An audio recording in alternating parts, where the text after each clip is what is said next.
Do you buy cows unseen?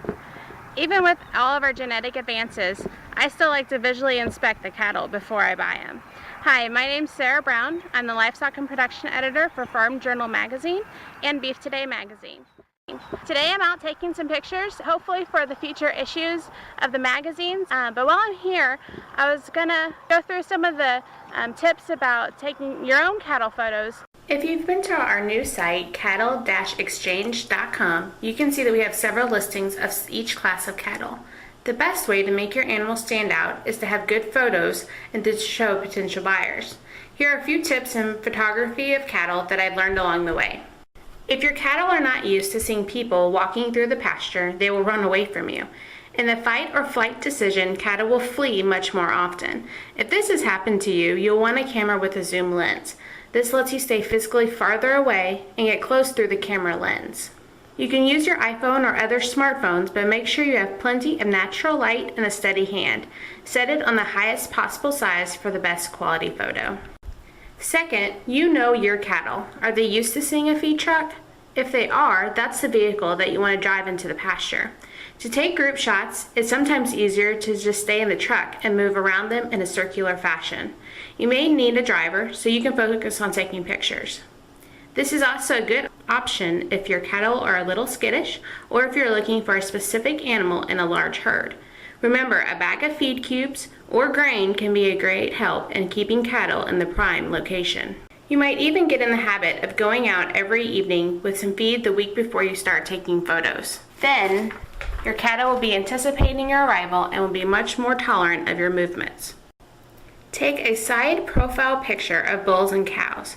This is best done from the ground level or just take a knee to be more even with the animal's height. Group shots of feeder calves and heifers or cows are best from slightly above them, like if you're sitting on the tailgate of a pickup truck, standing on the running boards of a pickup truck, or even on a fence.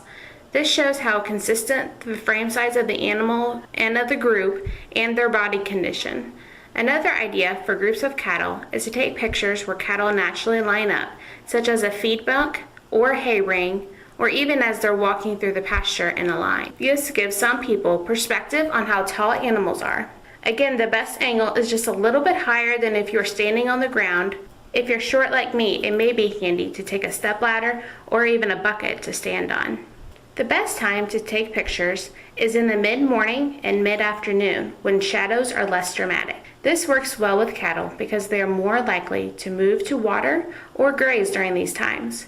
If you have black-colored cattle like these here, they will look best with a little bit more sunlight, but you may have to adjust your white balance setting to get the right balance of light and dark. Once you've taken several shots, load the images onto your computer. Microsoft Picture Manager is an easy program to use and comes with most Microsoft Office software sets. You can crop, rotate, and do some minor color correction with this program. If you have a Mac, the iPhoto program is also pretty easy to use.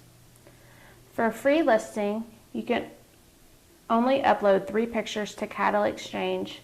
For this group of cows, I want to show at least one photo of a good cow and calf pair and one picture showing the overall group.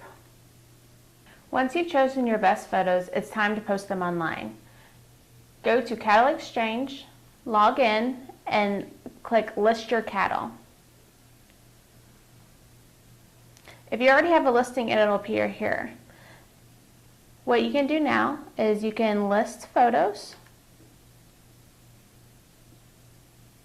and we're going to add new. One by one, you can go in and add your photos and click Submit. Remember, you can return to this screen and just click List Your Cattle, and you can add additional photos, delete any photos that you already have posted, or change your display photo. After submitting your photos, you can click one of them to make default, and that'll be the primary photo that people see when they come to your listing. And that should be it. And you can see that the photos are added here.